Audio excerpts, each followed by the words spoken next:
Hello, welcome to Future Vision. Today I'm talking to Paul Duddridge.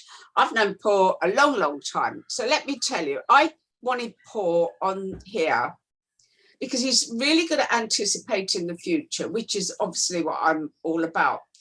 Over the years, I've seen him anticipate how entire industries are going to go, but it's more than that. It's what people need to know, what people need to do in order to move forward in life, grow, progress. People are trying to hang on to old ways, or they're listening to the wrong people. And I see a lot of really good people struggling, like really, really struggling, and wondering why they're not getting anywhere. So, Paul Duddridge, welcome. Well, thank you for having me. I really appreciate that. Yeah, I was going to say, if I'm not just jumping in too quickly, it is interesting because we've talked, we talk all the time. I bug you every day practically over the last 20 years. But it's true. I'd never really thought about it the way you just described. I definitely anticipate how businesses and markets are going to go. But I've never, I'm a terrible businessman and I'm crap for myself. But what I think I've done over the years is I don't invest in markets. I'm just very good at guiding people at a particular point in history to be able to benefit from the new version of the market that's coming, if you like. So if I was more ruthless, I would just invest in the actual shape of the market, but I don't. I end up guiding and coaching people to adapt, to be ready, if you like, get their football boots on, ready for the market as it's going to change in the in the near to immediate future. So yeah, it's that's how it seems to me anyway. It's also that you can look at the person, and I've seen you do this over and over. You look at somebody and you can see where they're going wrong, what they need to do, and how they step into that space. It's like I've seen you do that with comedians, actors, all sorts, presenters, influencers. I mean, biggest names in comedy. In fact, the biggest comedian in the world. I saw a show he went to and it was tiny. He wasn't getting the bookings until you helped him find his real self, really. Biggest in the world, worth a fortune. Another one, I'm not naming them, but people will probably work out for themselves. Another one was the voice of Toilet Duck. Sorry, I should not. It was the voice of Toilet Duck till you wrote some shows with him. You've worked with some huge people like Sharon Stone. There's some Susan Sarandon. You've worked with some huge people, but even now, just in recent times, you're working with an actor that's just suddenly got a really big role that will be announced soon. Another girl you've been working with, and I know her, so I know where she was when you started working with her. And you're online talking about fashion. There's millions. I think a lot of markets are crowded these days, and I think this is really important. A lot of markets are super crowded, like hypnotherapy, like tarot or whatever. They're really, really overcrowded. So this girl going on TikTok and Instagram talking about fashion, look how crowded that is. The hits this girl's getting since you worked with them, I think over 1 million. Didn't one of them get something like 8-9 million? Yeah, it's about 9 million, the biggest video that she's done. Yeah. I mean, just to recap all that, the comics you're talking about, you can find me on Wikipedia. It's like, without naming them, because that's a bit outre. But so I represented them. I discovered people and represented them. And so when I was, in comedy management, that was, I didn't even, realize there was another world out there. But I would see people, and even if they had no career and, they didn't, the comedy industry in the 90s, when I started, fancied itself as kind of being very authoritative. And so when I started in 1990, they would tell you, people that were sort of long in the tooth comedians would say, you can't be on TV. You have to do 5 years on the circuit before you can get on TV, all this kind of stuff. And for whatever reason, I was probably just young and desperate and a bit bolshy. It's just like, that never sounded right. And so then I found comedians, and, after a year or so, I figured out how you could kind of, for want of a better word, manipulate them to taking off, so it's like, you say it takes 5 years, I say it's overnight. you say this person's career is washed up, I say that I can sort of re-inject them like antiques dealers or something, you know, going to car boot sales. So that's where that's where the whole thing started, and I was always able to just add value to any comedian that I came across. Either they were unknown or they'd had a previous career. The trouble is with that, again, the business model for me, and I quit sort of London and stand-up in 2007, was that I basically would get 15% is really what it came down to, 15%, or I would be producing and writing shows and get my money from that. It was really, really lucrative for me.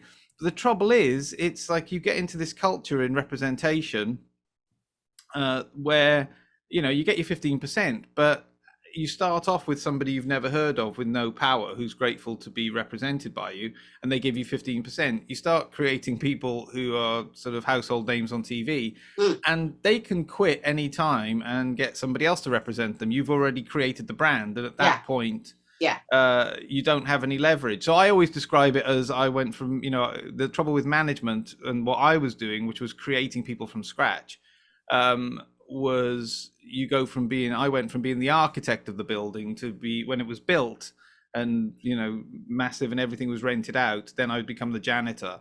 And that's kind of what it's, that was the problem. So that was just a personal ego thing. And I couldn't, you know, I could monetize it, but it always cost more and more. Like you get your 15% and then they try and get you down to, there's one famous comedian, actually, one of the most famous in Britain, who was with one of the most famous agents in England. And he started off with 15% and he was always going on, this guy's like my dad and he's been a father to me and all this kind of stuff. But by the end of it, he was whittling him down to 3% commission. Because it was just like, you know, I was giving you 15% when I was on 100 grand a year. You know, 15% of 10 million is like, you know, so it's like, why can't you do it for 100 grand a year? So you got them down to 3% commission. And that's kind of, you end up spending more and more of your actual commission to keep these people because they are, you have to create a monster basically in the comedy world. You have to be fair, they go out and they're the ones fighting the other comedians and the audience and stuff. So you create these monsters, and obviously, you know, the muscle memory of being a monster is really effective for them. And then eventually, if you have a disagreement, you don't have the leverage you had on day one when they were looking for representation. So it was never a great business for me. I didn't like it. I got through, but I made stuff happen, and that's what's relevant, I think, to our conversation. I could make stuff happen from scratch, basically. It's like if somebody came to me and said their career is over, that was actually an opportunity for me. And that's what happened with the second comedian you talked about, that's the toilet duck chap. But you know, I was able to work with him because even by his own reckoning, he was in his mid-30s and the whole business was over for him. I took that as an opportunity to be able to do a scorched earth, you know, completely. You know, it's actually kind of useful. This is, again, I think leads on to perhaps people you deal with. I find it really helpful when people are thinking everything is hopeless, because that's a great position to negotiate from. Because if everything is hopeless, not a single plan or idea that they, you know, any resistance they have to any of my advice, they can't argue successfully, because I'm going, well, how did that work for you? You know? The worst thing is to have somebody with like a little bit of hope or a little bit of success, because they'll cling on, you know, like the monkey with the oil can, they'll cling on to that and not make any changes. When somebody's actually effed completely, you can always say, it's great, well, let's do it your way. Look how successful that's been for you, you know? So. That makes a lot of sense. I obviously a lot of the people that will be listening to this work in therapists, self-help, or self-employed in some way. And I think it's a very similar market.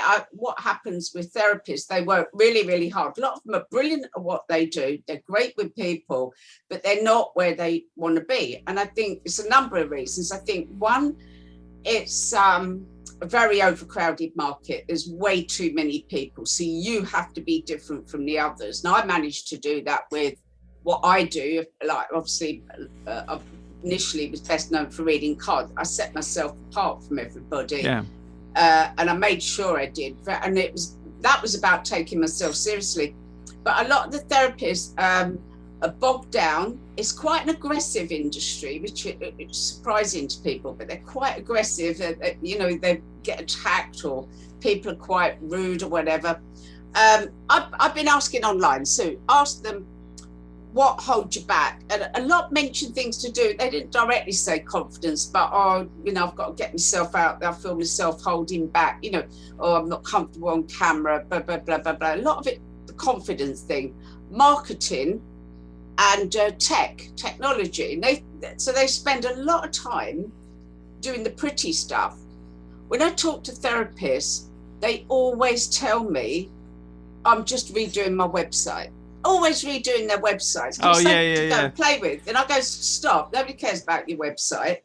What was that list again? Let's go through that list. It's kind of confidence. Confidence. Yeah, Can I start with that? Do you mind if I just keep butting in? Yeah, no, please do. So, yeah, I mean, I'm just taking this as like, if you throw things at me, just give you an idea of how I work with people. And then, like you said, you know, we know people now we have in common. I mean, the comedians I work with, yeah, fair enough. That was 20 years ago, 30 years ago in some cases. You know, I've made sort of Hollywood feature films happen since then that weren't going to happen. And that's why I worked with those other names that you mentioned.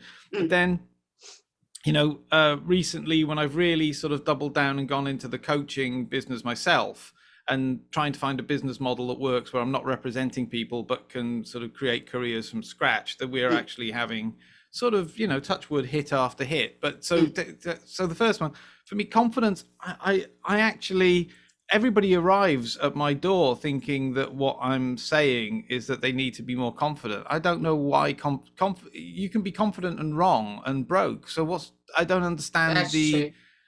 I don't understand. Well, I do understand.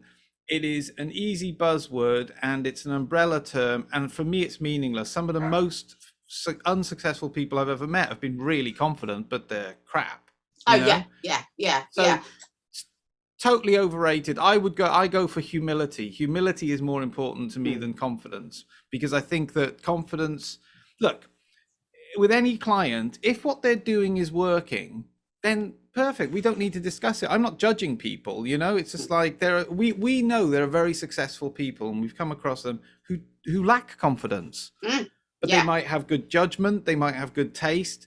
They've obviously created some kind of success. So I just don't think it's a given. And so I think, again, with the world of therapists, my overall problem with therapists and therapy is that they've usually never done anything. You know, it's a bit like, you know, Joe Biden, you know, it's just like all he's been as a senator since he was 28 years old. That's like 52, 53 years of being a senator.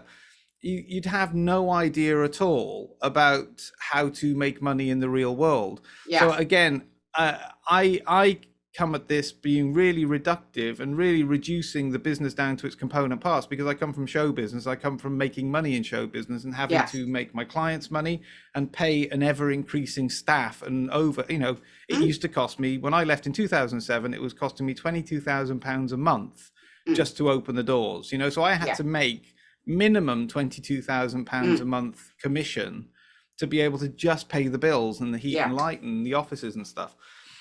And so therapists often come at this from being groomed by other therapists who were guided by other therapists who were coached by other, and it's always like a photocopy of a photocopy of a photocopy. They've never actually been, you know, it's like learning how to box by correspondence course or something. It's just like, you know what I mean? Until you've actually been punched in the face in business, I don't think you actually can have, they might be well-meaning, but they can't know what it's like to succeed or fail. I don't think. Everything is kind of theoretical. I think a lot of it is they think that if they're more confident, they would be on TikTok or they'd stand up and do the talk, and they kind of have that bit where they're not ready yet, or I'm not gonna do it well. This is the thing. This is the am I interrupting awfully? No, Sorry. no, I want to hear what you say. It's good. Do tell me. Well, because this is the thing. It's just like, again, it's almost the wrong word they're using. Think about the number of times you actually interface with confident people every day. You avoid them. You know, it's largely, I think it's often odious to be dealing with a confident person, you know? Mm. Look, like I said, I go for humility a lot. Okay. Humility, I think, brings people in. What do you want if you want success? You want an audience. You want people coming and buying your tickets. They want to Mm. they want to resonate with you. Mm. You know, I just think confidence, as taught or as described, often in the Western world now, goes hand in hand with insincerity. Yeah, I think it feels like somebody's trying to Yeah. sell you something. Yeah. Yeah. And I'm a huge believer in this. This is the thing. And so the people that we're talking about now, the 9 million TikToks, you know, that person came to me, that client came to me, and really had an idea. They had a budget and they wanted to make a TV pilot, is the point. And Yeah. I would say on day one they were very confident, and I was just like, and so my first introduction was to, could I produce something for them? And then I was just like, because I come from TV and stuff, I was going, great, you're going to make a pilot with this money. What are you going to do with it then? You know, it's just like, but they were gung ho for this. And when I said, like, I didn't want to take their money to make a pilot because it wouldn't go anywhere. It would be 3 months of, you know, sort of fun and froth, and everybody gets to drive around and think that they're making TV shows. Mm. To whom are you going to sell this thing? And that's the thing, coming from the industry, I know that that's how it worked in the 90s, but nobody's buying pilots anymore. If you haven't made it yourself on YouTube, what's the point? And if it's not got an audience on YouTube or TikTok, why would anybody want to invest in it? You know, the kind of the bluff has been called now with a lot of that. Anyway, but the point is on the confidence aspect. I went straight into, you know, it's the humility. And when you start stripping away all the things that you're faking, you know, fake it till you make it. When you get rid of all the things that you're faking, it's amazing what's left is, I think, integrity, I think is your humanity, is your soul, if you like. And that's what people connect with. And I see it over and over and over again. One of the things I used to do with the stand-up comedians, for instance, you know, they would be having a problem, you know, whatever. They would come to me eventually, basically, because everything else they tried failed. But one of the things I used to do was like not allow them to do their material for the first minute of their set, you know? So if you're not allowed to go on and have anything that you've ever said before on stage for the first minute. And what that does is kick their legs away from underneath them. And immediately all they've got left is their humanity. And then suddenly they might get a spark, then they might get a feeling of what it's like to actually connect with an audience. Most people, again, confidence to me is like a shield or a suit of armor. It isn't actually the fleshy kind of human squeezing baby's cheeks kind of side of people. You know, you want to fall in. You want to. I mean, Jesus, who falls in love with confident people? Do you know what I mean? It's just like you want somebody human, you know. And so anyway, so it's humility that I go for. And you know, a lot of the time, with working with me, it can be months and months of just disabusing people of whatever they think is their professionalism. You know, you know. Well, what about this guy? What about that guy? And luckily, I seem to have a database on board of like, well, no, he went to that school, his mother got him into that gig, or, you know, this is what actually happened, or this is how that. So the perception people have of what a lot of people are seeing is success after it's happened. So they're seeing famous people or successful people when they've actually got an empire. But they're not seeing, and which is, you know, this is the paradox of the whole thing, is it's like, no, we didn't get there. We didn't get this person famous by doing what you think the end product was. We did it by taking away, you know, tools that he wasn't ready to use yet. You know, that makes a lot of sense. I mean, probably one of Let me give you an example before. Sorry, from a different industry. When there were supermodels in the 90s, I'll do this one very quickly. The whole supermodel industry. And there were lots of girls getting ripped off by paying £5,000 for somebody to do their portfolio. So there'd be 16-year-old girls trying to get famous, and they would, like, some charlatan of a photographer would go, you know, 5,000 quid for a portfolio, professional portfolio. all the actual agencies, all the people that actually hired girls and signed them up and made money in the industry said all they wanted was a Polaroid. You could have just gone to the biggest agencies, and not because they're trying to be altruistic or kind, simply because that's where the humanity is. If you don't work on a Polaroid, you ain't going to work. We're not going to pay you 10,000 quid a day. You know? Yeah. And that's the point. The whole world is humans interacting with humans. And no matter how sophisticated and website we get, we don't connect with people on anything that we think is logical. It's really genuinely on a kind of, like I said, on a subliminal human level.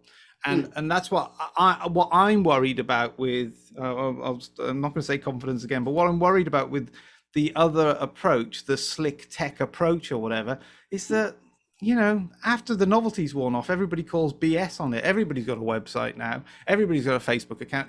So that's not where the exception is anymore. No, you know? No. Anyway. No, I totally get what you're saying. And that makes a lot of sense to me, that they're looking at the end result. And we think of probably one of the biggest names in self-help, or the biggest name. You know, it's all rah, very 80s stuff. But in real life, somebody jumping up and down in front of you like that, you don't relate to them. I totally get what you're saying. I think I like what you're saying as well. It's like, I remember you said to me a little while ago, you go back 10 years and you made a video, you'd expect it to be in a studio looking. Now, the best people are like Trinny Woodall, where she hasn't washed her hair or she's in her pajamas, and it's that bit of real life. People go, absolutely. Oh my God. That is when they love you, when they see the reality of you. The studio stiff, very proper, is actually so boring now. And I think it's being brave enough to be yourself in a way, isn't it? It's being brave. Yes. I look, it's going to be open to, I'll argue against myself, it will be open to just as much cynicism as anything else in time. Yeah. I don't think it's bravery, you see. This is the thing. I think it's like saying it's like saying a chef is brave for using the correct ingredients at a particular time in the dish. It isn't bravery, it's common sense. The objective is wrong. Money and success is the byproduct of connecting with an audience. It's mass seduction, you know, and going on a date with somebody confidently and bravely is probably not going to result in a relationship. You know, the audience member who you're trying to sell to just is, for whatever reason, unable to tell their story, their human story themselves. They just want something relatable in front of them that can tell their story for them, so that they can go and tinker on the background and get on with their stuff. Like I said, I think that if you take somebody like Trini, that's not a small kind of show that she's doing now. It's just this, this different format, and she's just doing personal stuff, but she is still generating, tens of thousands of views a day because of her humanity. I'm saying I don't think that's bravery. I think that's judgment. I think that's knowing what outfit to wear that night. I think that's the same as knowing what brooch to put on with that jacket. There's no right answer, don't get me wrong, but I think it's good taste and judgment. I think it's constantly reading the room. And I think that if you're holding on, I think that, again, this is a little knowledge is a dangerous thing. When I see people being confident, they read from a self-help book that they read 30 years ago, or that they still cling on to, and they rigidly stick to these rules. But technology has changed. The culture changes with technology, the Heisenberg effect or whatever. And instead of reading, I'll tell you the way I describe it, right? The way I describe it, again, it's like surfing or skiing, all right? You only have to learn how to stand up on a board if you're surfing and steer it backwards and forwards, but no two waves are ever going to be the same. If you learn to surf and then you rigidly stick to this is how, you're going to keep getting hit by the next wave.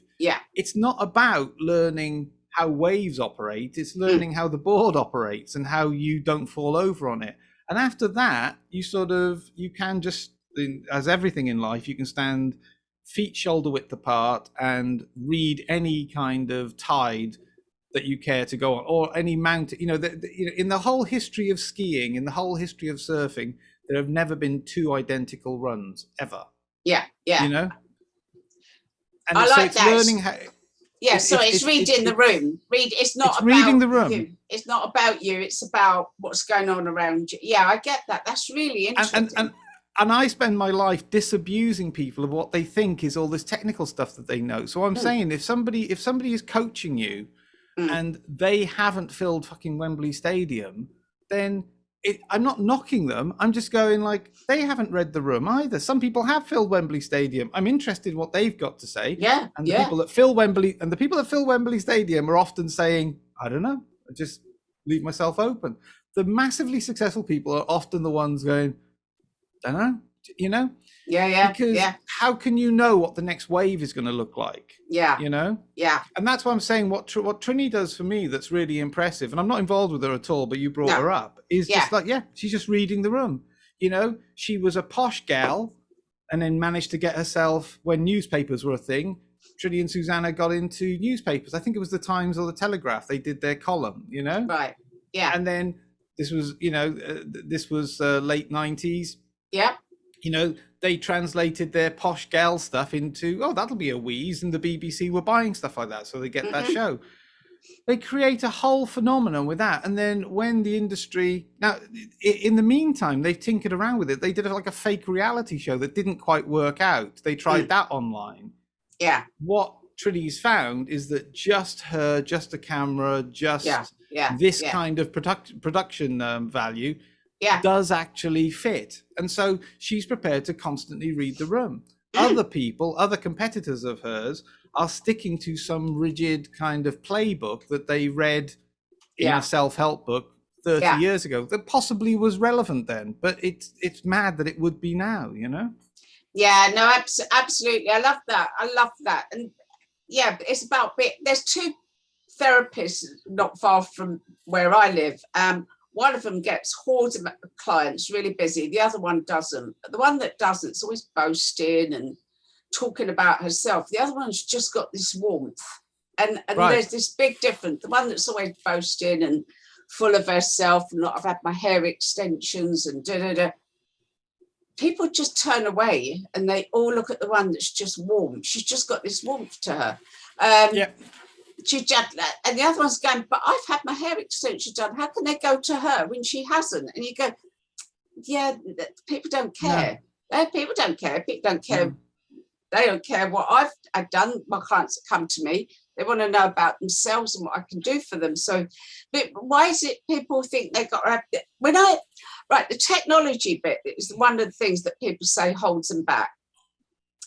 This is really interesting because when I say to them what technology specifically, tumbleweed, they never actually say it. No, exactly. It's a big umbrella bogeyman, technology. Yeah. So they think they've got to know all this techie stuff when all they got to do is set up a TikTok or an Instagram account, you know, and just film from their phone. Right.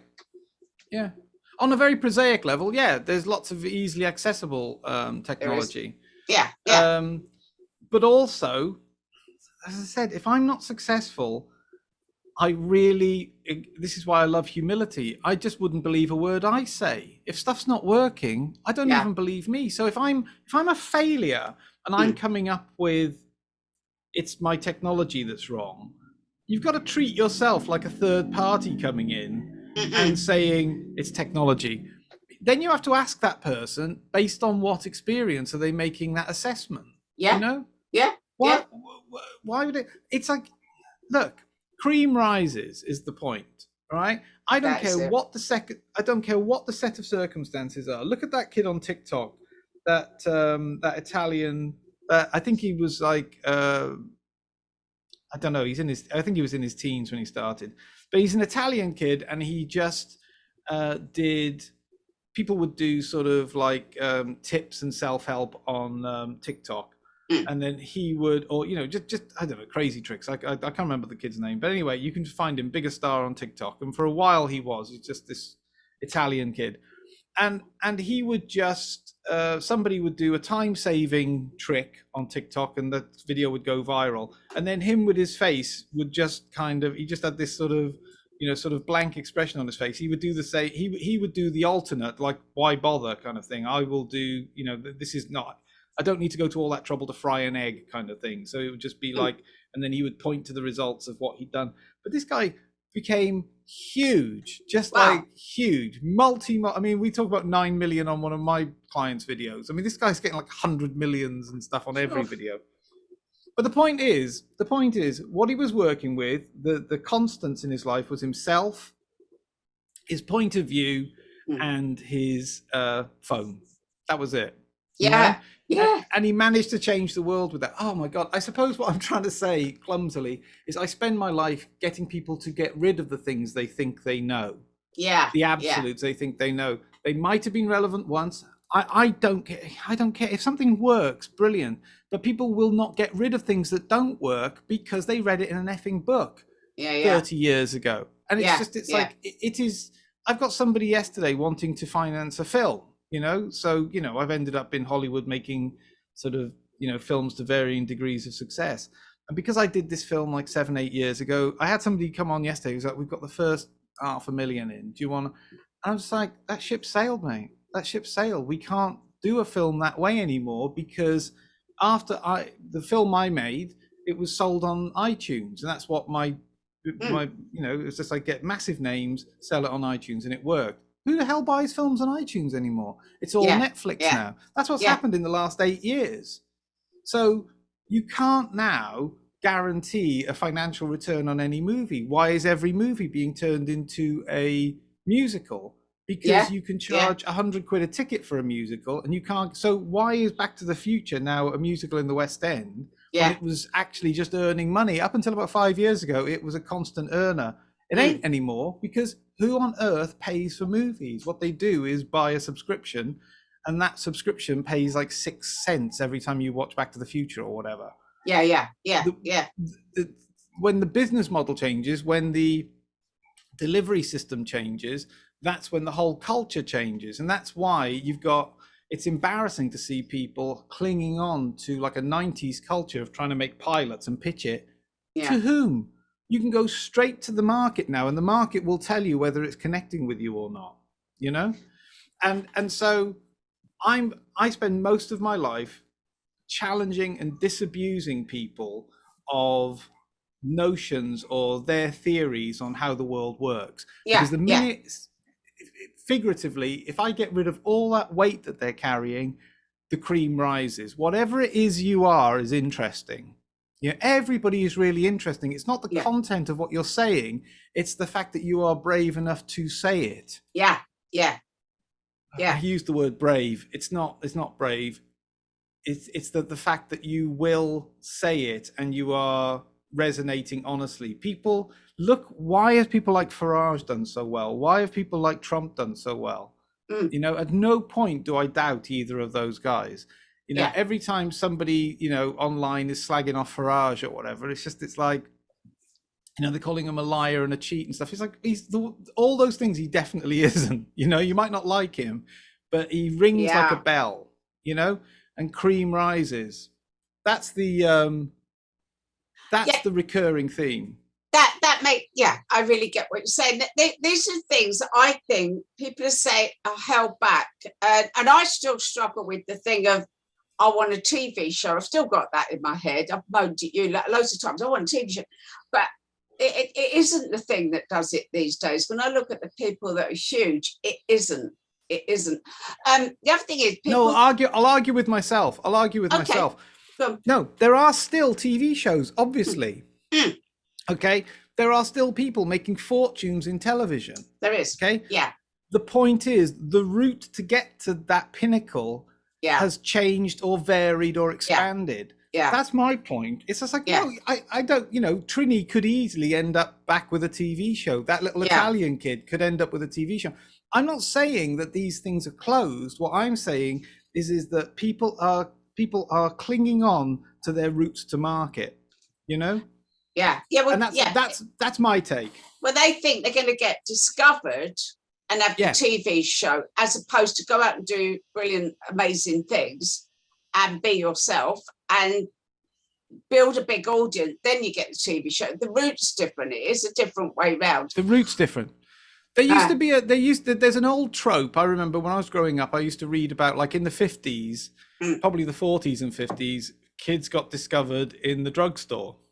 Yeah. And the American kind of soda jerk, kind of ice cream sort of drugstore, you know? And it's just like, when the beginning of when teenagers began to happen in the late 40s, early 50s, you know, and you were starting to find artists that could perhaps relate. People used to get discovered at the drugstore because that's where teens congregated, you know. Now that would be, you know, some sort of child sex thing. But oh no, a friend of mine was discovered. She was sitting on a swing in a park. She was 14, and this guy walked up and said, "Can I take your photograph?" He took her photograph, entered it in a competition. Next thing, she was huge. She's worked with, you know, David Bailey, all the big names. Bieber, one of the Bieber girls. You know, she ended up huge. I mean, he'd have just got arrested these days, walking up to. That's right, absolutely. So it's allowing.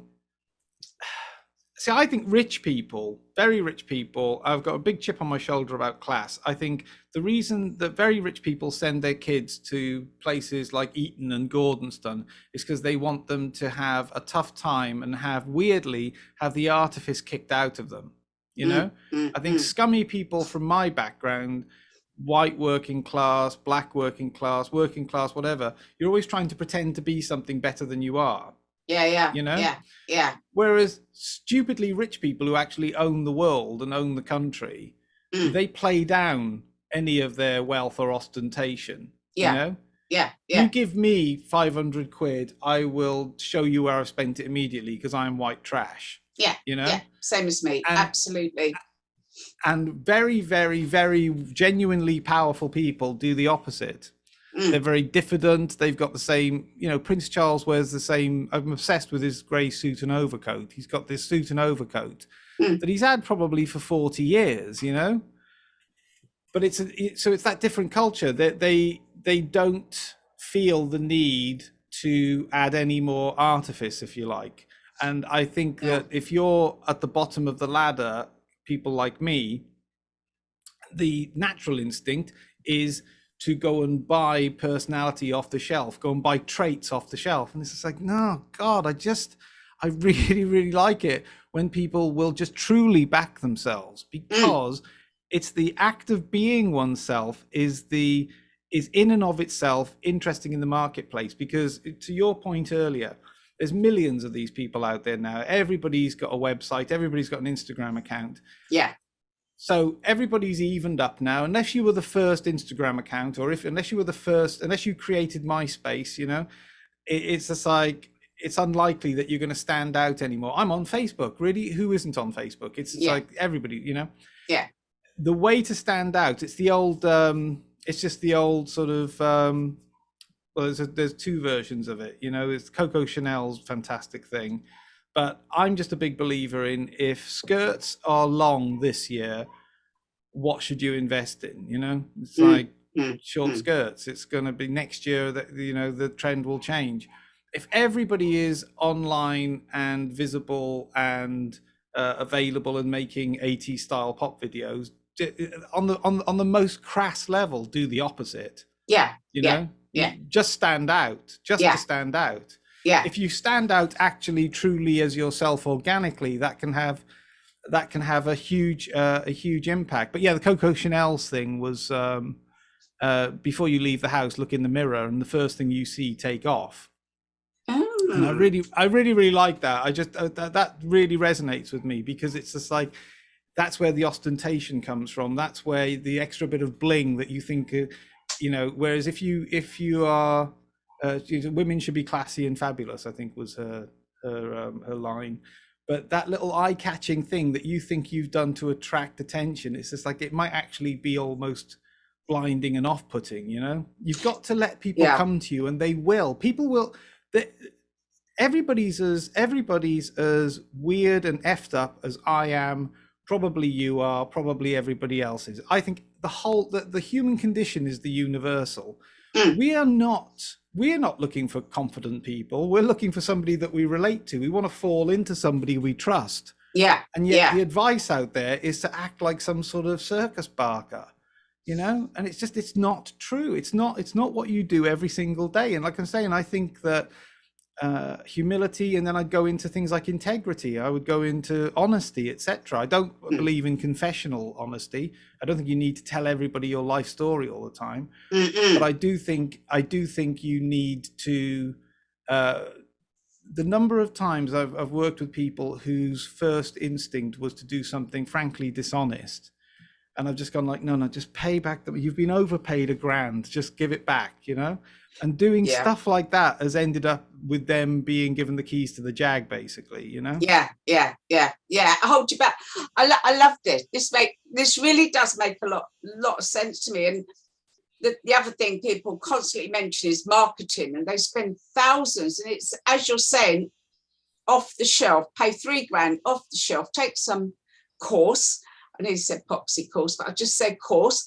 And they think all of a sudden they're going to be big. And I constantly have people saying to me, oh, you've just got to do this thing every day. And people I was working with recently were going, but your search engine optimization, is it up to date? And I'm going, it don't matter. Forget it. That mattered 15 years ago. It doesn't matter today. Absolutely. I'll be in your newspaper. I'm going to be in your newspaper, and I'll be on your radio show. I don't care. It just what people think is important isn't what's important. And I think you're particularly good at kind of going, yeah, you see things fading out and gone before they've gone. And I think that's one of the crucial things. You'll go, no, that's old hat. Well, we're all still thinking, no, that's still working. So I think that's where you can guide people, because you can see where they fit into the future. No, I agree. I mean, it's like the beginning of the Matrix, it's when the cop says, I think my guys can handle a little girl. And, the guy from the Matrix says, your men are already dead, it's like, they're already dead. I love God that. almighty, if it's on a website or in a book, it's over. Whatever little, if I tell you who has won the 4:15 at Haydock Park at 4:20, it's not wrong. It's just its relevance has passed. You know what I mean? It's like, yes, that truly was the winner of the race at the 4:15 at Haydock Park. Yeah. It's now 20 past. I can't bet on it. What's the fucking, Yeah. It is obscene to me that, that there. See, I don't think I'm even saying anything that radical. I'm looking at the actual history of the world and the actual history of success and those who've succeeded. And it hasn't been, on the whole, in this kind of cheap. Frankly, these people are falling into the trap of turning the whole world into a pyramid scheme, and you know how quickly that can go. It's I sell to you, two more, and you're at 7 billion before there aren't enough people on earth for those business models to work. Yeah. Because I come from representation and come from actually generating money for people.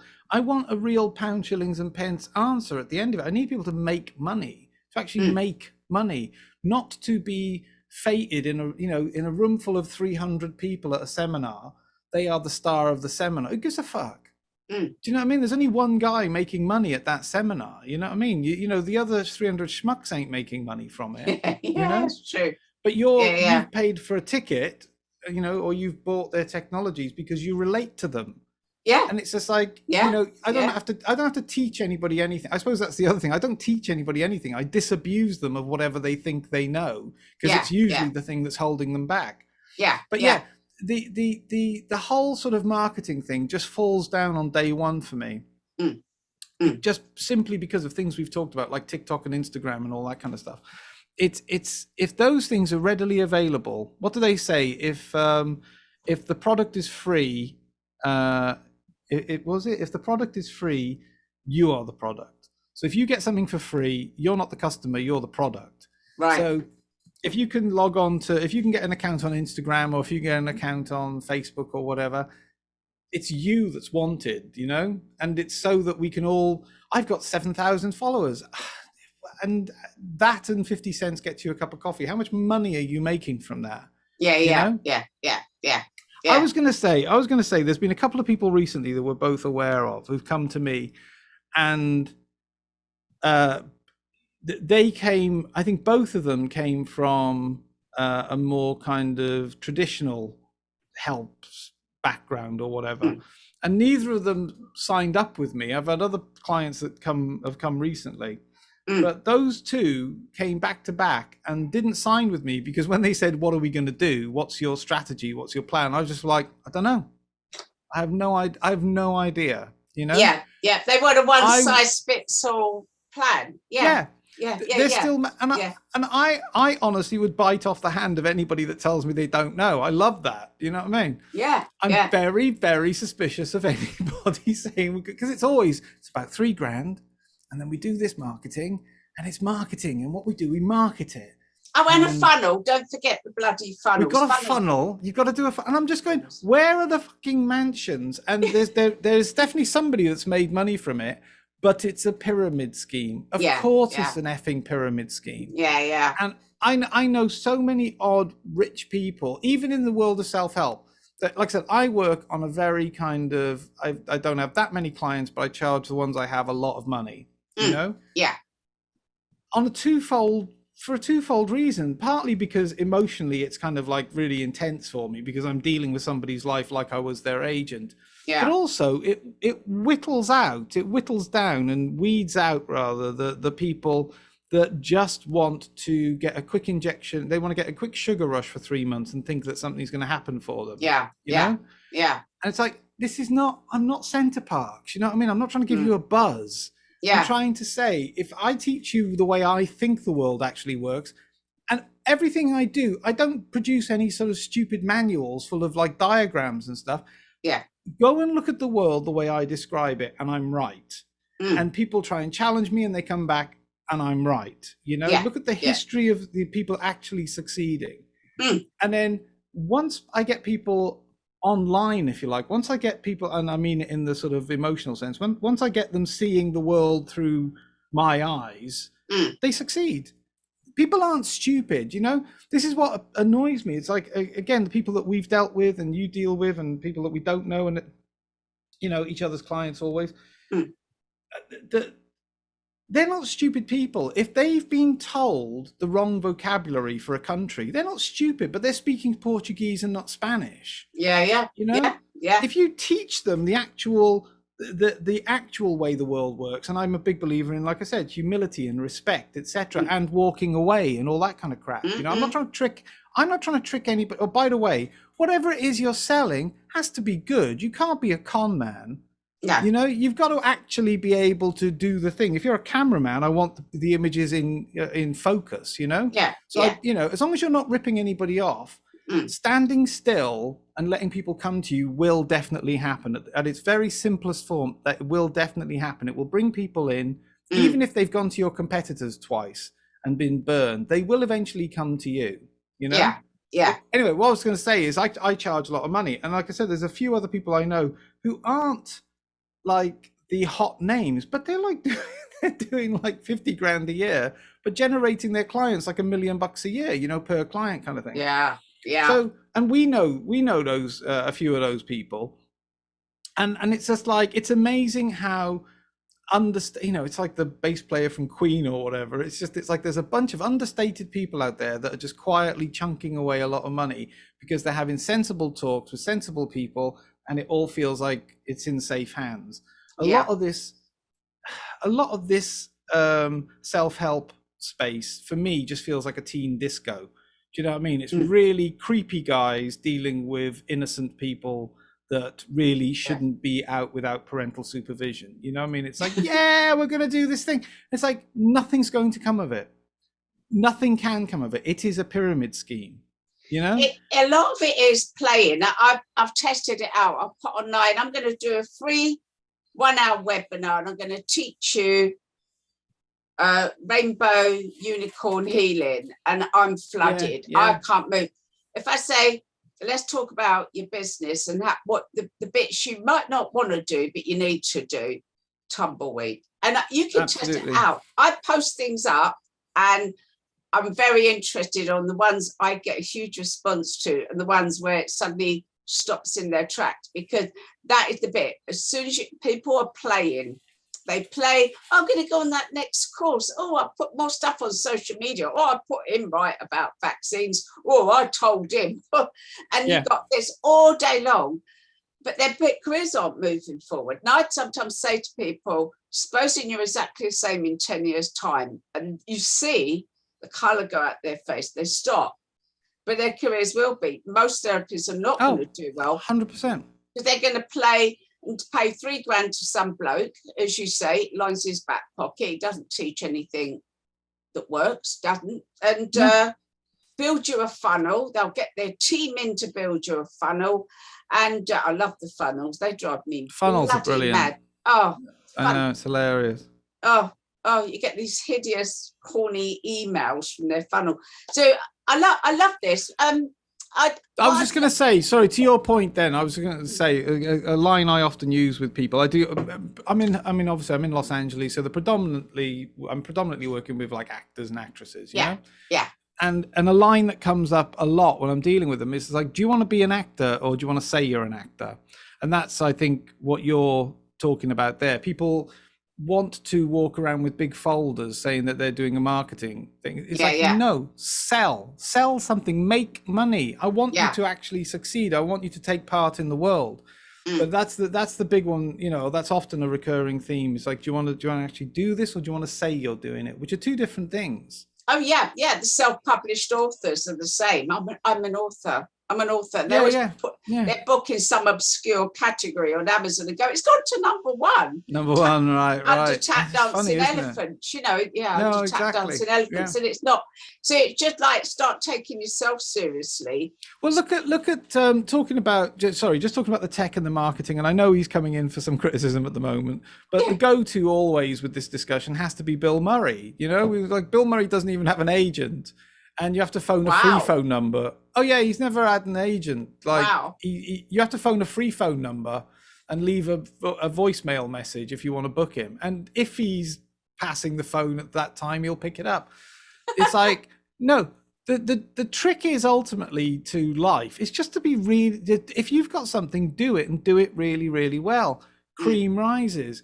What often happens is that people panic, they get a bit of vertigo, they look down, they doubt themselves, they become self-conscious, and that's what the audience feeds off, because the audience is already self-conscious, is already scared. So the minute that their guru sort of acts like, you know, or they're scared also, then they lose trust, and the sheep go to the next guru.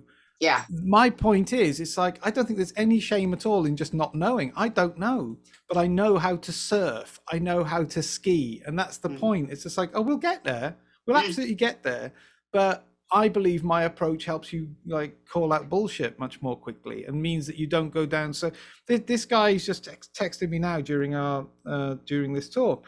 And I've been working with him for 10 years now. And only 2 years ago, I stopped taking his money, whatever it was, 10 years. For 4 years, he was paying me. I had to get rid of him. I just was like, look, he was a friend by this point. I can't take your money anymore because you're just not listening, you know? He would not do it. Eventually, so he's an actor, basically. 4 years of that, nearly hit me on one occasion because he came in with his audition tape and was just like, you know, what do you think of this? And he was really proud of himself. He'd done it all weekend. I went, this is crap. And I swear to God, he nearly hit me. He denies it, but you know, but it's true. He stood up and squared up to me, and I was just like, it just is crap. I'm not having a go. Anyway, then, you know, another 4 years of just him, you know, me just as his mate, kind of going, dude, no, do exactly what I say. Do exactly what I say.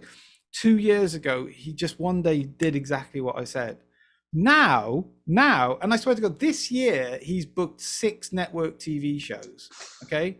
5 separate titles. One of them, they got him back. So he's been in 6 network TV shows this year. We started without an agent, without any representation or anything. My point was, all we did was getting good. Most people are crap.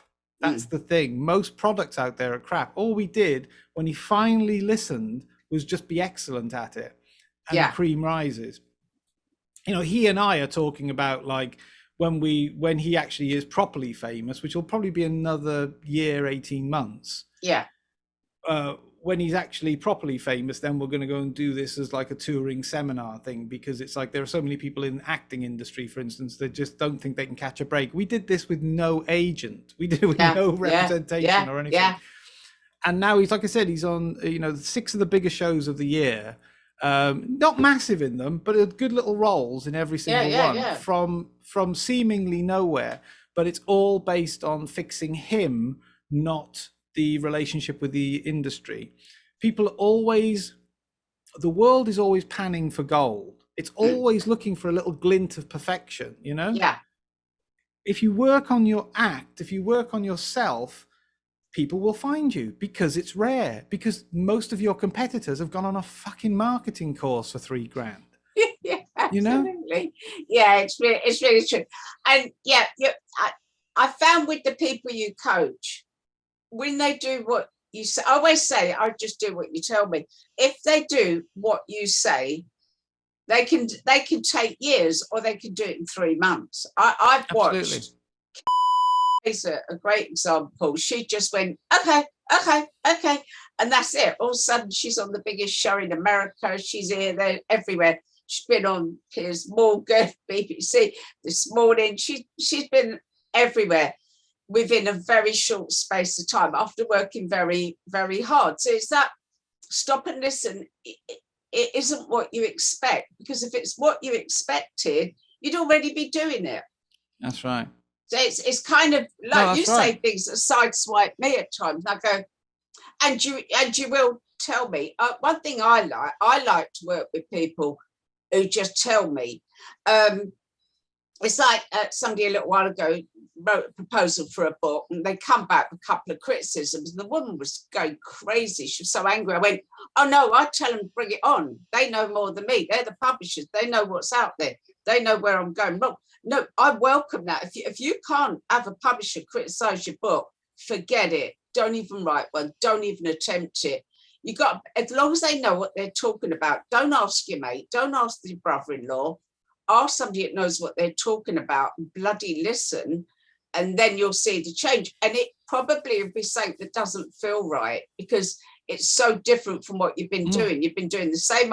It does feel odd sometimes when you do listen. And that's the bit you got to go, okay, I'll give this a go, which is why I think it's good you charge a lot of money, because they wouldn't listen unless they wouldn't listen if they wouldn't. Exactly. Part of it is just I like to make money, obviously, and then part of it is just like, yeah, I have your attention now, and they pay in advance, because I'm not, you know, I'm not negotiating with you. I used to try and do monthly with people, but the first few months can often be really, really hard, because they don't want to listen for this, you know, and then I'm the one like losing out, because they go like, yeah, I've tried it and it doesn't work. And I'm going, okay, well, then you pay 6 months in advance, you know? That's like the smokers who say, if it doesn't work, do I get my money back? And I go, you've just told me I'm not going to work with you, because you're already thinking more about getting your money back than saving your life and your health. So that I know not to work with you. Go, there's plenty of people out there, go and find somebody else. I ain't working with you. And they're so shocked, but they've just told me their priority, and it ain't stopping smoking. Absolutely. No, it's really, God, it's the old Henry Ford thing, isn't it? Whether you think you can or you can't, you're right. Yeah. You know? Yeah. Do you know what? I'd love to do a Q&A with you on my Facebook page, on my Future Vision one. I think people would be really curious to ask you questions if you got some space at some point. I'll put this out tonight or tomorrow, but I think it'd be 100%. Amazing. I think to do, you know, just a 20-minute or half-hour Q&A to see what happens would be really, really interesting. I love the sound of my own voice.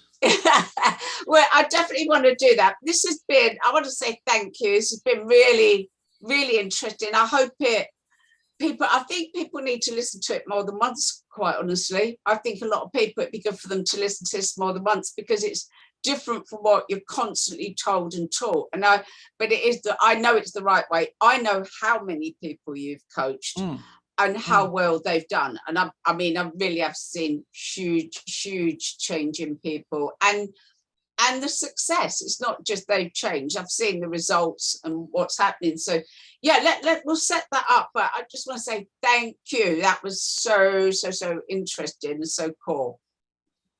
Thank you.